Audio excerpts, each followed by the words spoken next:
Hi guys, in this video I am going to show you how to disable media uploads from your Snapchat memories being shared by others on Snapchat. The first thing is open the Snapchat application. Once it will be open, the next thing you have to do is you have to tap on your profile icon which is located in the top left corner. Now you will be in your profile section. From here you have to look for setting icon.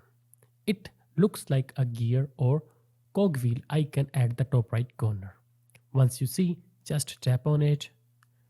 This will take you to your Snapchat setting. From here, scroll down through the setting options until you find the option Memories in the Privacy Control section.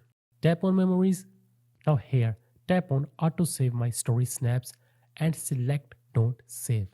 Once you will select, you can also turn off the save button depending on what you want to disable, and that's it.